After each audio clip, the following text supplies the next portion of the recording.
Great time to talk about Michigan football. The question might be, when is a bad time to talk about Michigan football? I would say the answer is never. And sometimes, like in the off-peak times, like as we're sitting here in February, Jim Scarcelli joining us as he does on Mondays. It's some of the best time because everybody could talk about Michigan football when the season's going on. When you're in February, almost to March, people are like, man, I'm starving for Michigan football news. And, we're bringing it to them here in February 24th to be exact.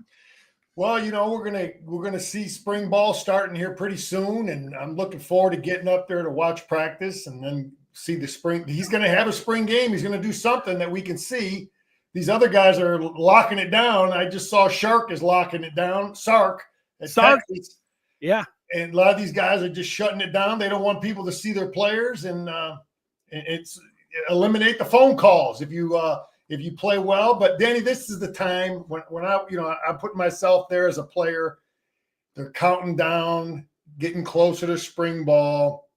You got to get your body mentally, physically strong, in shape, and ready to endure spring. Spring football when I was playing was just brutal. 20 hitting practices. It was just brutal. They didn't care. There was no game to play. So they just, and they're a lot smarter now. I go to the practices now, and these guys, a lot of them are non-padded practices or right. shorts and shoulder pads. It's a totally different deal. The mentality that coaches are using now with spring football. Well, and who knows? Maybe all teams will do away with them. If there's a couple, maybe everybody else will jump on I don't know if it's a bandwagon, but maybe this will be the last spring game. There's different ways to do it. Michigan seems to hit more than other teams, certainly more than Ohio State. We watched Ohio State and their spring game. They were, playing two-hand touch. And they were playing flag football where Michigan was, that whole toughness thing. And, it ended up working out in the end for Ohio State, even though they didn't beat Michigan. So who knows? Well, we don't know what they're doing, Danny. They mean that what they do when the TV cameras are there, that's one day, one practice. You don't know what the guy does for all 15 practices. That we just don't know how much hitting these teams do. I know that, going to Michigan, they don't hit like which is smarter. These guys come out of there healthy. Right. I'm with you. We got some recruiting news, big time recruiting news, big time running back we'll get to. Michigan basketball dropped a game to Michigan State on Friday. They're right back in action tonight out in Lincoln, Nebraska. We'll see what Scar's sitting with the basketball team. We continue looking at the roster towards the end of the roster now, up to the 80s and 90s.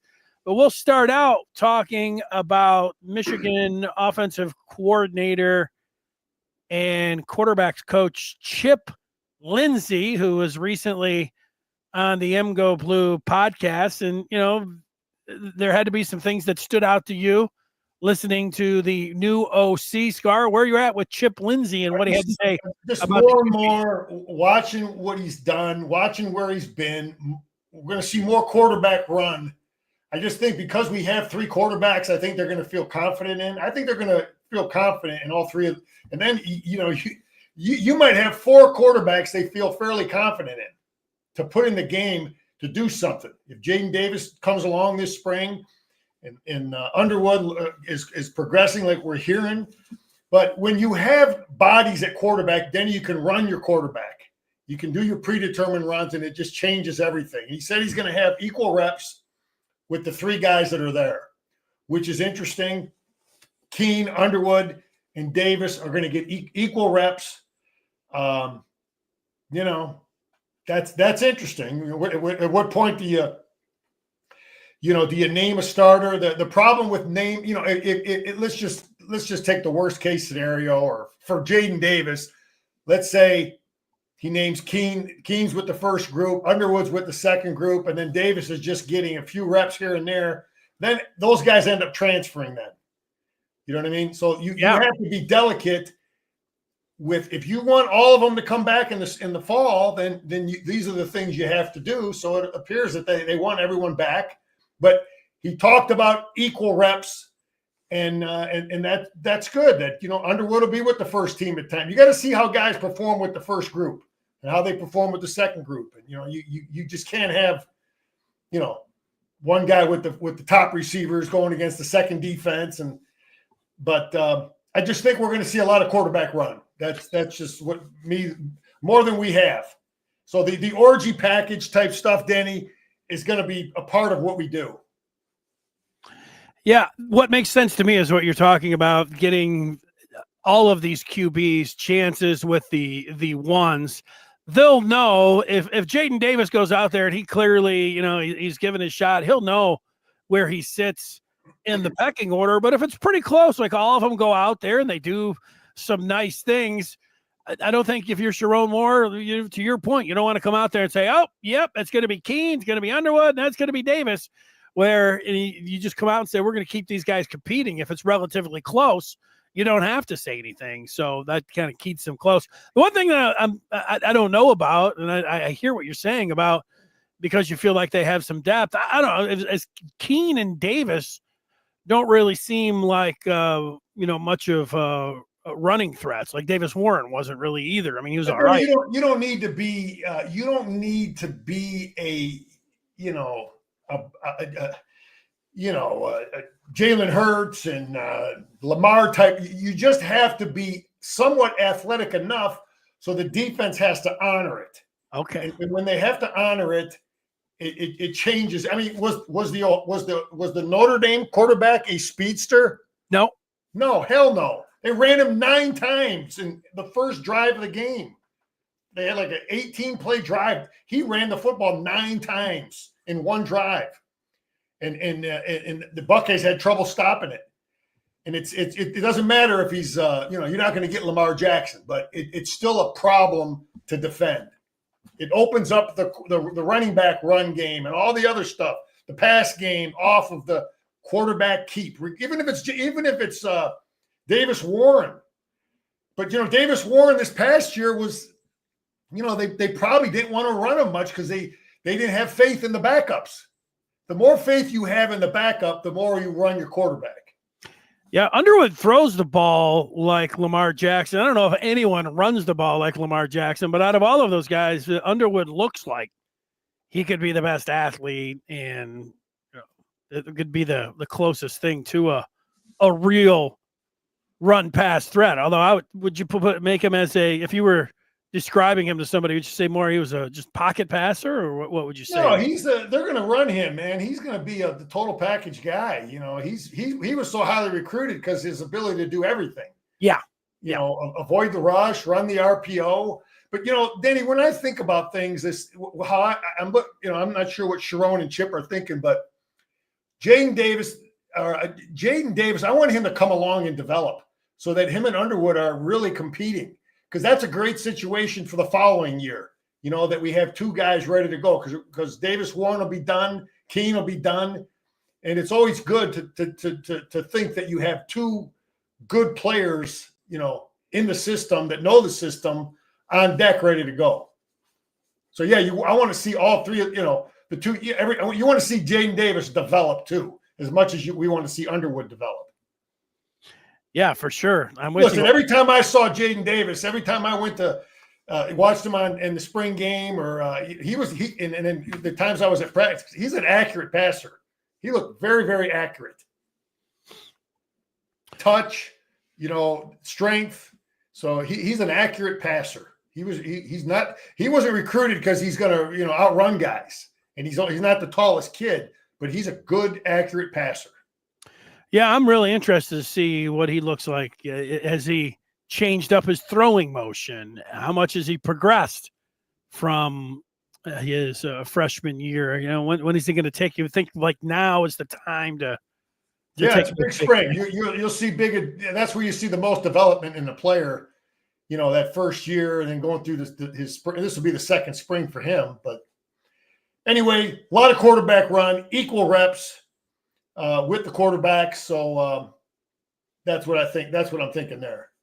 Let's go over to recruiting and Michigan. Some good news with a running back out of Texas, Javian Osborne. He's going to be coming in to visit Michigan. He likes Texas, but Texas's running backs coach took the Lions job. I think Tashard Choice, I think is his name. And Osborne's got a pretty good relationship with Michigan and their running backs coach. So Tony Alford. And so things are looking pretty good. Meanwhile, Michigan is also a Savion Heiter, who is one of the top 5 running backs. Depends who you're looking at there. Could be the number 1 running back. He is out of Virginia, and Michigan seems to be the leader for him. So Osborne and Heiter, the idea that they might be able to get 2 of the top 5 backs in the country. What are your thoughts there? Yeah, Danny, just the things you're saying about Osborne, it makes me appreciate the fact that these kids are actually considering a relationship with a coach. He's upset that guy left, and he likes Tony Alford. Relationships and wanting to play for a guy, it still matters in recruiting. It isn't just about the bag. But yeah, to go into Texas and get a kid, some guys want to get away from home. Maybe he really likes Sharon Moore. He likes Alford, but Danny, we should be able to be right there with the top running backs in the country. Look, there's a downside recruiting receivers at Michigan. Yep. Okay, it is what it is. We don't throw it all the time, and we have a history of it. You can't hide it. You go to Penn State and you run it 17 times in a row, whatever the hell we did. Anyway, and the kids are aware of that. But we should be able to recruit running backs. We should be able to get the best running backs in the country. We should be able to get the best tight ends and offensive linemen in the country. And fullback type, Bredesen type guys. We should be able to get all those kids because of what we do. So that's it's great to get this, go down there and steal it. Look, when I was playing, we used to get a lot of guys from Texas. Yeah. We stole a lot of guys. Bo stole a lot of guys from down there in Texas. So, yeah, I looked at film of this kid, and those are the kind of kids we need. We need the freaks, man, like Oregon had against us. We need to have the best running back room in the Big Ten. Well, and you make the great point about Michigan being attractive to running backs. And that was the weird thing over the last couple of years. Michigan's playing smash, and then they're going after the top running backs, and they're like, no, Michigan ended up, even though they acted like they liked Michigan in the end, they weren't picking the maize and blue. But now, with NIL and Michigan right there, competitive with anybody in the country, and they have an attractive offense for a running back. Michigan, should have the pick of the litter out there with the running backs, and with Savion Heiter and Javian Osborne, they look like they do have 2 of the premier running backs. So, why settle for 1 when you can get 2? And running backs, they don't look at it like quarterbacks. They're not scared away. They shouldn't be scared away. Plus, teams can deploy. Look at the Lions, all right, and how they do it. Yeah, it's smart. It's smart football. Everybody's playing 2 at least, 3 guys. Alford was always known as a good recruiter at Ohio State. Of course, it's easy to recruit at Ohio State when they were winning like they were. But maybe he's a real deal and he's a factor. And it'd be great to get this kid in, man, because we're right there with all the top offensive linemen. It's got to help recruiting running backs when you see that you're bringing in the top offensive linemen too.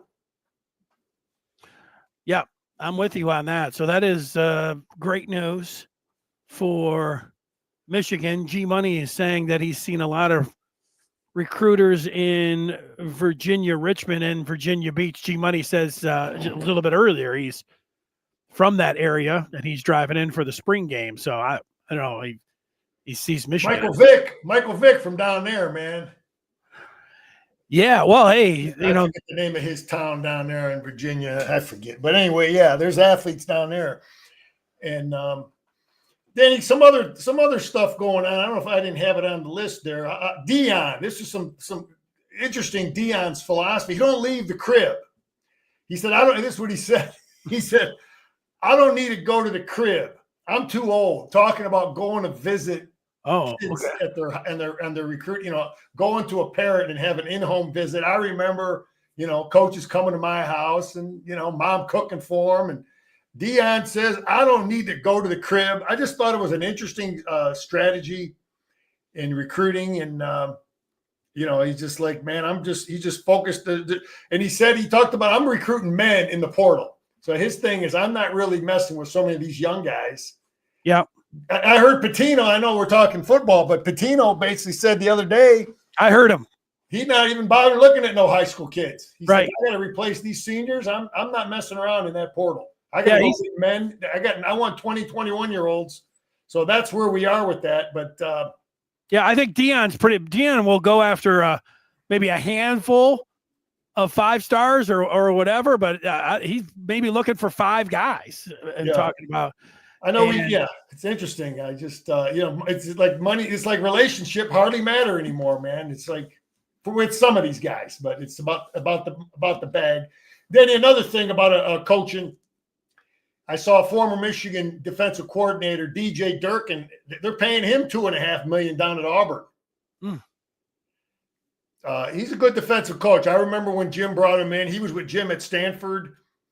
And he's a good coach. I just thought that was interesting that he's making that. He's on that Wink Martindale level of a defensive coordinator coach. I always felt if he never would have left Michigan, Jim would have had more success early on if Durkin never left.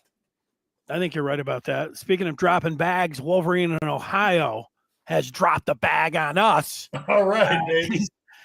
And he is talking about a 2026 defensive player named Jake Cruel. Said the kid looks like the real deal.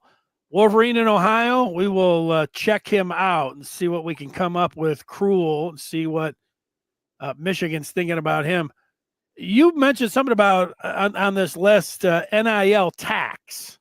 What were you Danny, I think it's going on. That is, it's political at the political level for some states.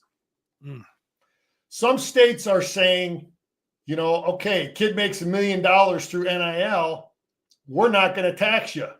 Norfolk, Virginia. That's where Vic is from. Yeah. Some of these states, Danny, are trying to help their college athletic teams by saying, okay, you make $1 million through NIL, we're not going to tax you. But that's some nice. Some states are taxing that money. You know it in all sports. You go play for California or New York or Illinois. California and New York are the worst. How much they tax the professional athletes. Right. You want to go to Florida. Yeah, so that's why a lot of these guys, free agents, are like, man, your figure in your California number is a whole lot different than playing in Texas or Florida.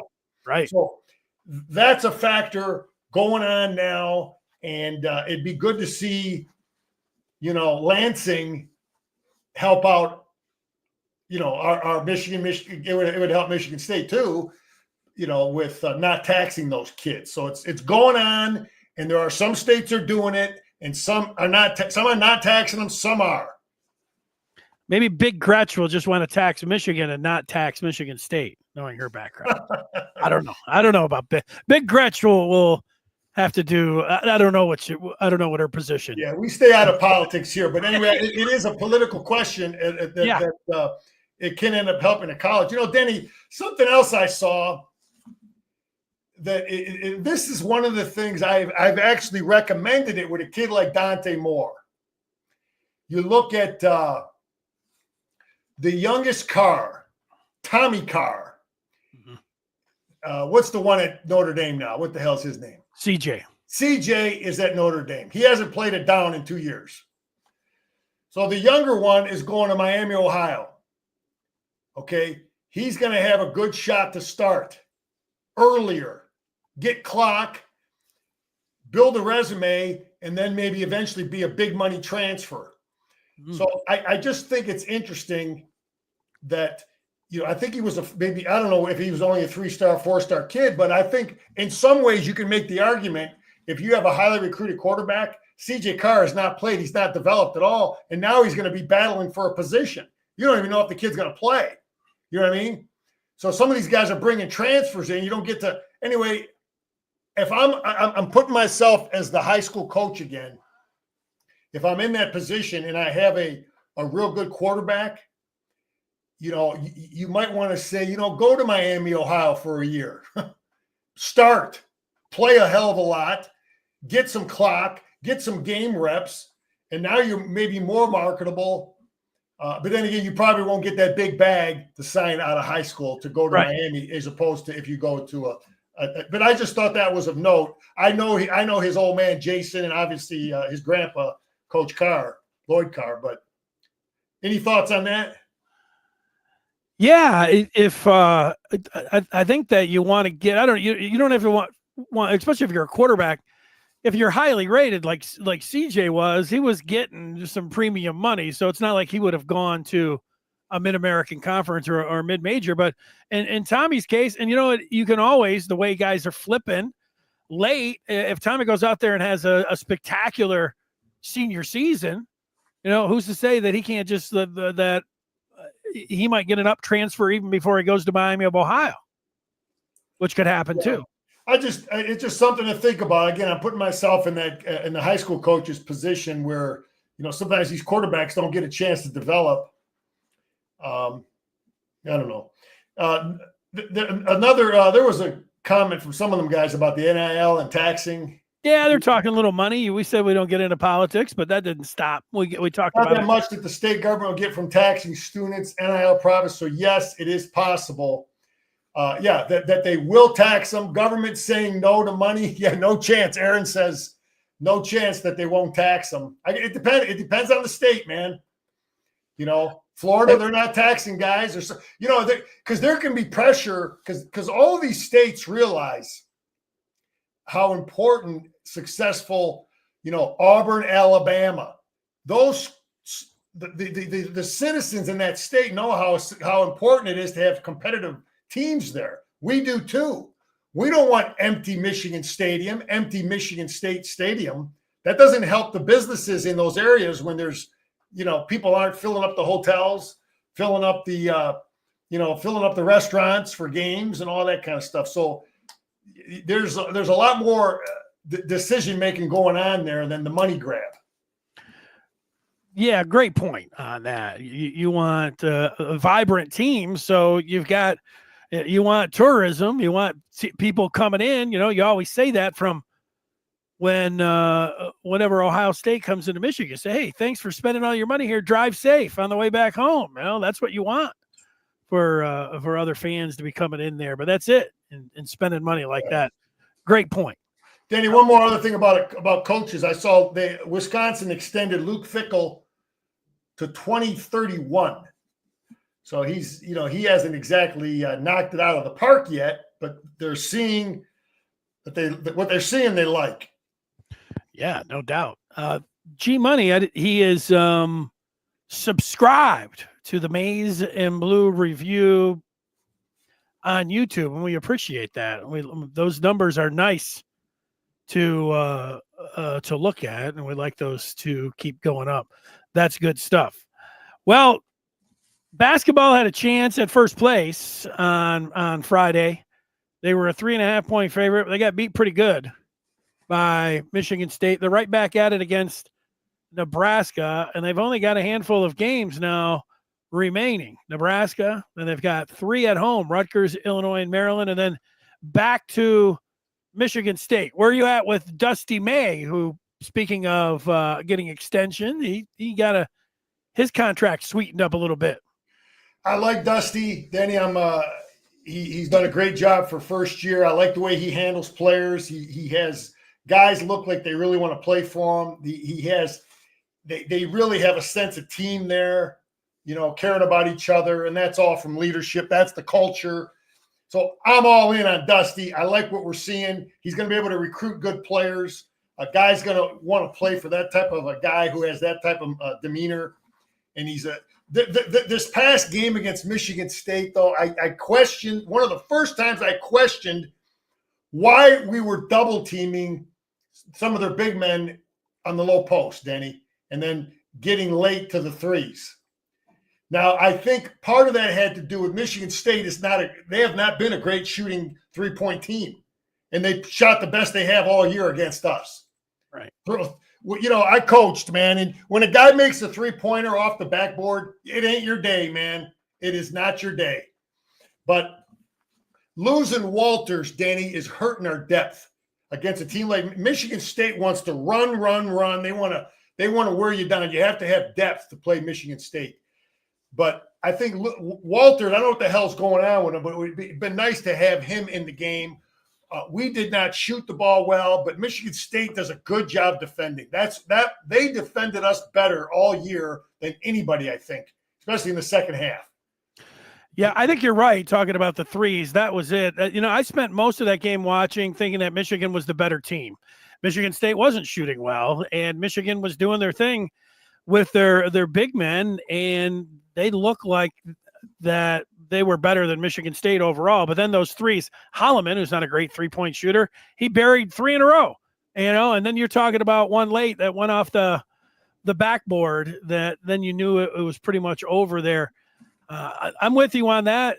I think going in, I think if they played him again, there's something about just giving the guys where you like back off of them. And it felt like Michigan was doing that a little bit. I don't know, even if they're really bad, if you want to be backing off of them, I think you still want to, you don't have to get up and get your hand and, be right in their shorts. Yeah, these guys look at every game. They have a scouting report. And I think it was pretty obvious that they didn't really fear their ability to shoot. No, well, not at all. They shouldn't have. They haven't shot many. They don't make many. They're the worst 3-point shooting team in the country. So, yeah. And then they had that galvanized them. That had them going crazy. And, Michigan still got it down to 3, and they had some opportunities there. But I think that both Michigan and Michigan State will drop another game before. Oh, yeah. I mean, tonight's going to be a tough one on the road. Nebraska, guy's a good coach. They went to Oregon and hammered Oregon, Nebraska. They're up and down team, but tough place to play. So tonight is a big game. Rutgers will have Harper back. We played him without Harper. So, any of those games, you got to get ready, man. Then you got to make shots, man. You don't know. You played the game. You don't always make your shots. Michigan State comes out against us, and they make shots they ain't made all year. But we got the right guy. We got the right players. We're right there. He talked about Coach Knight used to say, to Dusty and the guys, be in a position to be in position. He's talking about to win the championship late. Yeah. We got 5 games left, and we are in position. There's a 3-way tie. Michigan State's got to go to Maryland. We get Maryland at home. Maryland's a good team. So Michigan has to play one more game right now. I know. But, hey, we're there, though, Danny. We got a chance. Yeah, it was, I don't know, disappointing. I don't know about discouraging. It was disappointing that they lost the way they did to Michigan State because they're at home and they got the extension to Dustin. It was a great environment, all of those things. But if you're talking about being positioned to be in position, if Michigan's in position on that last game against Michigan State, if they win that, they get a piece of the Big Ten championship, then it has already been a successful year. But if they get even a piece of the Big Ten championship, of course you'd like to win it outright. And they have a chance to do that, but go out there and get a piece of it. That's pretty good, So yeah, that Richardson kid he don't play like no damn freshman. He's an accurate shooter. He was a big factor in that game. They hit the jackpot with him. So yeah, he was. Danny, Alabama and Illinois were 2 that I know that do not tax NIL money. So. If we're going head-to-head with Alabama on a kid and we both offered $500,000, we're talking about, I don't know what your percentage is, 6% in Michigan. That's a lot of money. Right. So you got to throw a couple extra bucks on there to cover the tax. Yeah. So, that's what the hell is it? 30 grand, right? If it's $500,000. Something like that, but 6%, that's a lot of money. Those little things add up if you're making decisions. No doubt about it. No question. Danny, I tell you, there's some people talking about, adding games and the championship, the college championship, and Big Ten wants to get 4 automatic qualifiers. I tell you the star recommendation. All right. Get rid of the championship games. I mean, if Ohio State would have beat Michigan this year, you would have had three teams with one loss: Penn State, Ohio State, and Oregon. Right? Yeah. Somebody would have got screwed and not played in the Big Ten championship game. Right? And it's based Oregon didn't have a loss, so at that point. I get it, but Ohio State or Penn State would have got screwed. Yeah. Believe me, you're going to have a time when you're going to have four teams that'll be 4-1. You might have five teams 4-1. And then you're going to make that decision based on, Michigan played Oklahoma, lost to Michigan, but beat Ohio State. Ohio State played Akron, Toledo, and whoever. No losses, but you know what I mean? So I liked that when I was playing, you could have two teams that were co-champs, and they all got Big Ten championship rings. So anyway, I'd rather see them get rid of the championship games and add these extra teams and do it that way.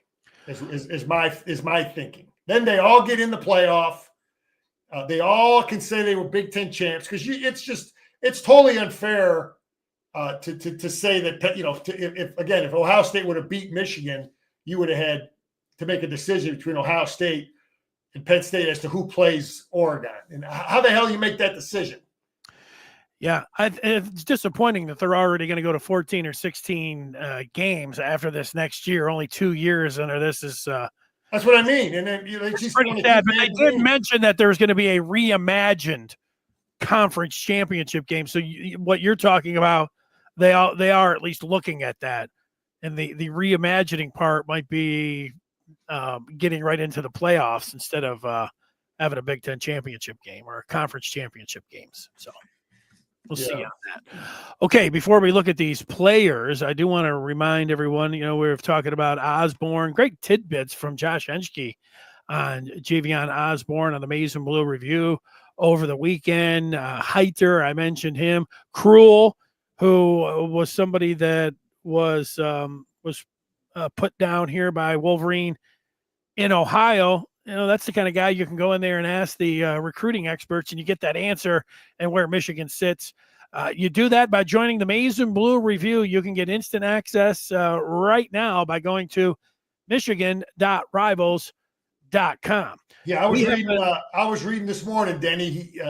They on our site they had about big 7-1 kid from Serbia. He's got Illinois, Michigan, and I think Creighton. Yeah. So we got to beat those two guys out. And he was at our game Friday. Big 7'1" kid from Serbia. What was the kid the Pistons took in the first round about 25 years ago? Darko. Well, he was from Serbia, wasn't he? Darko. I think he was. Anyway, he was not from Serbia. We are in the mix for this kid, and that's what when you have a guy like Danny Wolf, and a kid like that comes to a Michigan game and he sees the 7-foot kid taking threes, the coach lets him take threes, you're going to be able to recruit guys like that, because these guys want to get developed to play at the next level. Good job. Darko is from Serbia. Nice job. That's right. I thought he was. Nice job. I should have just went. Hopefully this kid will stay away from the bottle. That's what you heard Darko's problem was? That's what I heard. One of his problems was he liked to booze it up a little bit. Well, he did. He did like the party. I don't know if that was his downfall, but I remember back then. He was going out. They won the championship the year that he was the rookie. They'd bring him in. They'd call him the Human Victory Cigar. And then he dyed his hair blonde. And people say, "Do you think he likes?"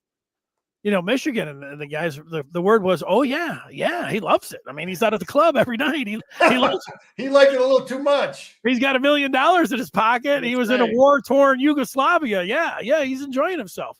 He's liking it a lot. Yeah, you're right. I mean, they look at Vlad and the way he's playing, and they see Danny Wolf. Yeah, that's going to help. That's going to help your big man in recruiting. And Michigan right now being able to recruit a guy like that, I would think that they would have over Illinois, even with the NIL tax, or certainly Creighton. I think Michigan. I give the kid credit. Those are 3 really good coaches, though. And I understand the kid has done his homework, because those are 3. I think Brad Urter was one of the best coaches in the Big Ten. Yeah.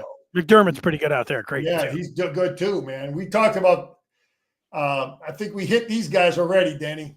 Yeah, no, we did. So I put him up there. Did this a little bit different this time. Anyway, O'Leary's coming back, and he had some people that wanted him, I guess, in the portal. In the NIL, that's what I heard. So, and Hanson's pretty good. Had a big catch. Ted Hammond is gone, Denny. He had my number. No, Ted Hammond is not gone. Ted Hammond is from Cincinnati. I met him. He's a young kid out of Cincinnati. He's got my number. I wished him luck. So this will be a big spring for him. He's a big kid, Mason Graham looking kid. And hopefully he has a good spring. I have not met Hickman. I don't know what his story is. Me neither. But pre-Scorn, it was a highly recruited kid, hell of an athlete, 6'6". This would be a big spring for him. Got banged up. But hopefully he will develop into the kind of player we think he would. Everybody wanted pre-Scorn. Yeah, and then hopefully he's going to be ready for spring ball. That would be a good question, getting ready to head into spring. I think he got hurt during the was it the day of the bowl game, like in pregame or something? I don't know. Danny, I seen it happen. I seen a guy was going to make his first start, blow his knee out in warmups. You just, anyway, pre-Scorn will be a good player. He will. His brother has a hell of a career doing good at Ole Miss, and Brady's better than him. He'll develop. A couple of years, he's going to be something special. He'd be yeah. Here's a point. We'll go to the next three on the roster as we take it up to 99. Sam is saying he loves college football. He's 51, lifetime Wolverine fan. It's a little weird with the transfer portal, not knowing who's in the lineup because of so many new guys, hard to adjust. And he says the city of Boulder pulls in $20 million every weekend during a Colorado football game. Why tax college students? Majority don't make that much. Don't get focused on the outliers. Talking about the money there. Yeah, Michigan makes what $25 million or something every home game. So, so a lot goes into those decisions. What do you want to do with these kids? Because it has a big impact on those guys. That Airbnb, the hotels, the restaurants. They want them filled up, man. Did you hear how much they made this year in alcohol sales for the 8 games? No. I was told that they made $16 million, which sounded crazy to me, but there was no reason. So $2 million a game. $2 million from alcohol sales. But I don't know. I didn't go to it. The $18.50 for a beer, I think. I don't know how many you start doing the math. I don't know how many. I don't think Darko gives a damn about $18.50, man. No, Darko didn't. I think a lot of people that tailgate and went inside, they just want to keep it going. They're like, hey, I'll get in line for. You got to go old school, Danny. You got to bring that little bottle in your sock, man. Yeah, that's the way you used to do it. Or I know that I've given out flasks, little cow. That's right. You can hide those in your shirt. Yeah. I went to an Illinois game. It was before 9/11, but we had what you're talking about tucked into our socks. But we went in where the students were going. It was Michigan was playing Illinois. These guys were sneaking in a keg. I mean, so there wasn't a whole lot of patting down or anything. Oh yeah, it was different. I remember when I played, you saw kegs in the student section. Yeah. Well, I'm always told, which is it's amazing. There's a cell phone store or coffee shop now. They're right on the corner of Stadium at Maine, but it used to be a party store. You used to be able to bring coolers and a keg into Michigan Stadium in the 60s. Yeah, you imagine loading up your own cooler? It was like that in the 80s too. But anyway, pre-Scorn is a kid that I'm really looking to see how he develops, and he's going to have a great career. Let's get up into the high 80s. And Edic Peya is a guy who's highly recruited, big athletic kid. Be a big spring for him. Yep, be interesting to see what he looks like. And Lauren said he's been in the mix. he's a kid that's on the radar. He's competing. Got to have a great spring. Yeah, on the Schleck defense hasn't really contributed much. No, don't know much about him. We'll go to the 90s. Yeah. Kumba, I think, did he leave? I don't think he did. I think he's still in the mix. Okay, well, I think Ishmael left. I think Breon Ishmael was the same. You're right. Kumba, I think, is here. Denny on the hoof. He's a very impressive kid when you see him on the hoof. Right. Yeah. I mean, he looks the part. You can see how he's getting recruited, and he got to have a big spring. Maybe he'll just click. You know, if you'd have saw me my first 2 years, you'd say this guy ain't worth a damn. And then it just clicked for me my third year. So maybe it'll click for him, and he'll get it worked out. Butterwick could be the long snapper next year. And Hollenbeck they did bring a guy in, so I know Butterwick was competing as a backup long snapper. And Hollenbeck kicked in the bowl game, and he looked pretty good. The left-footed punter. Okay. So and he looked pretty good in the bowl game. The ReliaQuest Bowl, he was Michigan's punter. Yeah. He did a nice job. But they also brought somebody else in to compete with as a kicker. And you would I was reading about Belichick, Danny. He always liked left-footed punters, just because the release, the trajectory. A lot of punt returners have trouble catching them. So well, they always practice off the right-footed one in the machine and everything. So suddenly you're bringing in. He always said he likes to make teams play left-handed and left-footed. Suddenly you're making them practice off the jugs machine or whatever else, and you got to get the different spin that's coming at you different. That sounds like a Belichick thing. Yeah. So it's you get one or two drop punts a year because of having a left-footed punter. It's worth it. Cameron Brandt really improved as the year went on. Yeah. He will be a kid. Hopefully he plays a couple more years, but he improved big time. So I'm happy he's back. We're going to have 4 really, really good, possibly 5 really good edge players. Solid. He's a good player. Really improved. Stone is a young guy, hasn't played much. Ike played a lot against Alabama, and he played well. So he will be a guy that will probably start the first game of the year. So he'll probably be a starter. He's going to, Denny, you look at that position, it's him, it's the kid from Clemson and the kid from Alabama. So Trey Williams and Damon Payne, right? So these 3 dudes are the same damn position, and they are battling to figure out who are going to be the 2 top guys in there. And then Trey Pierce is in kind of that mix too, right? Yeah, Pierce is right along with all those guys at that same position. So those, because the majority of the time we're in our nickel where we only have 2 inside D linemen.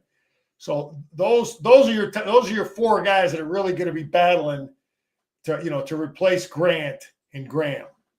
Klunder hasn't played much. Metzer played a little bit. Not much. All right. And I think Zvada has been great. What a pickup he has been. Yep. 97. And Weena is another kid. You look at him on the hoof. I mean, you look at this kid. It's like, wow. I mean, I was at practice. They definitely passed. The look test. Yeah. Well, he's got to play. He's got to play like he looks.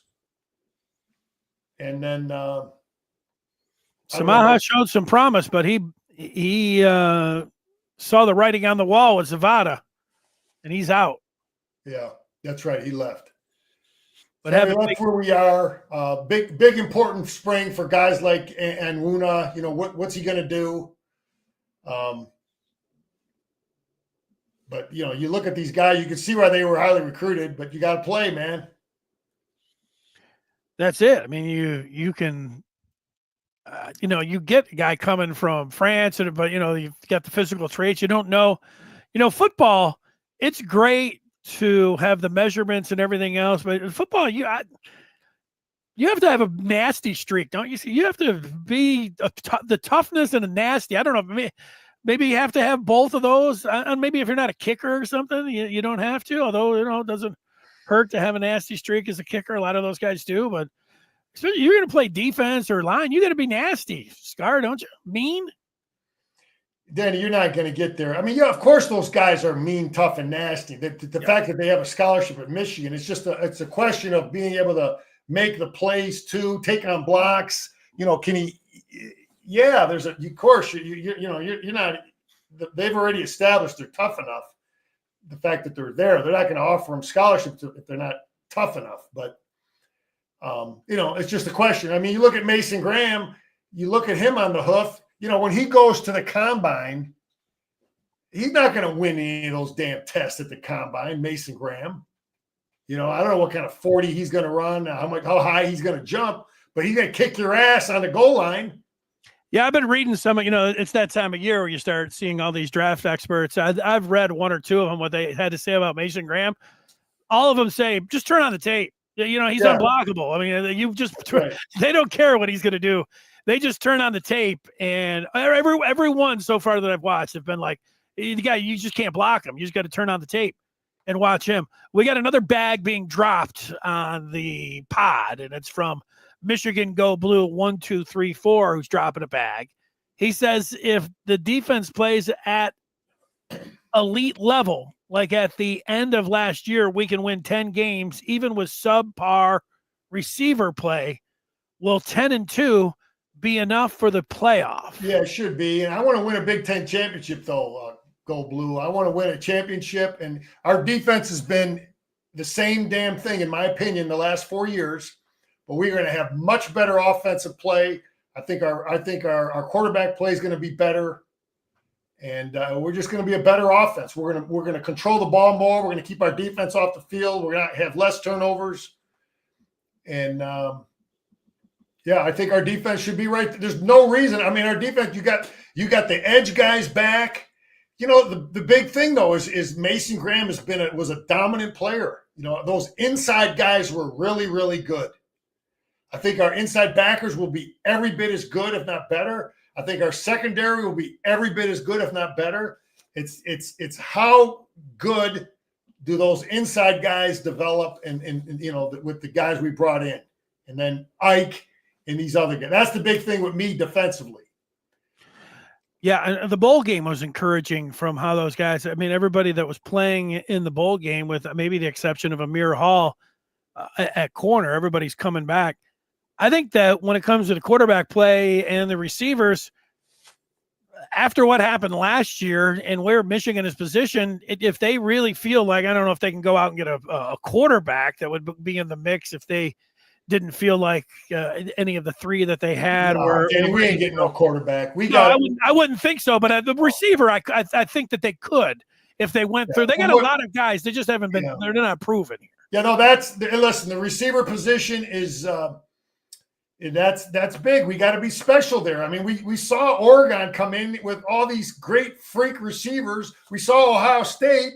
They got the freak receiver. We got to have a freak, man. And maybe that kid from Indiana that we got, from what we're hearing, he's a special kid. McCullough. No, you want to read that question there, Denny? Yeah, it's from Ferris. He says Michigan does not need 300-yard passing with Bryce Underwood to win. They don't even need 200. And he points out that Michigan passed the ball for 62 yards against Ohio State. He said he hoped Underwood wins the job and grows into quarterback one. Yeah, I'm not cheering for any of them. I want them all to play well, and I want to win. So Sharon will make that decision. Chip will make that decision. We want to have as a coach, you want to have all four of them can go in there and win. That's what you want. You just want all your guys to develop. Yep, there it is. There's McCulley as the transfer coming in. Yeah, it's we've got one more here on the feedback from Sam. He's in Tampa. He went to the ReliaQuest Bowl. Totally impressed with the D-line. Derek Moore, he's calling a beast. He thinks it's also huge that Coach Wink is back. The D is finding momentum. Yeah, it looks like that Wink is back. And so the majority of those guys that played in the ReliaQuest Bowl as well. Yeah, that's encouraging. If they didn't have Wink, I think we'd be sitting here thinking, ooh. Well, you know, Denny, that argument, listen, we were worried when McDonald left. Bam, we go get another stud out of that same tree. We were worried when Minter left. Bam, we go get another guy, the guy that was the OG that founded the tree. So there's guys that can coach. I mean, obviously we got the right one. And, you know, also remember this, Wink interviewed in Atlanta for the coordinator job, but that doesn't always mean the guy's looking to leave. I used to interview every year. I used to tell my assistant coaches to go interview just to be sharp on their interviews and just to get a feel for things, you know. There's no shame in that. And maybe some of these guys use it as a ploy to make sure they get paid. You know, it is what it is. You always got to, you know, try to push your leverage at times, I guess. But, you know, no, I'm fired up. Wink is back. Moore is a stud. I stood next to that kid when he was in high school. He came in spring, and when he was in high school, you know, and I was like, man, this kid, I could see where he was a highly recruited kid, and he's done nothing but get better. He has played really good the last – because I think the middle of the year he was hurt. Yeah. And then the last 3 or 4 games the kid played, the last 2 games he was outstanding. So, and I was worried he could have left. Yeah, I was too. Because he played so well those last 2 games. So, you know, but yeah, he's an all Big Ten type of player. Our edge position is going to be outstanding. Yep. Good stuff. All right, Scar, great job. Look forward to talking with you next week. I know you're working on some things to spruce some things up in the spring here on the Maize and Blue Review. So we look forward to that as well. So big game tonight, man. Let's go in Lincoln. Take care of business. Go Blue. All right, there he is, Jim Scarcelli. Thanks for joining us, and we'll be on this feed that you're watching or listening to after the basketball game tonight.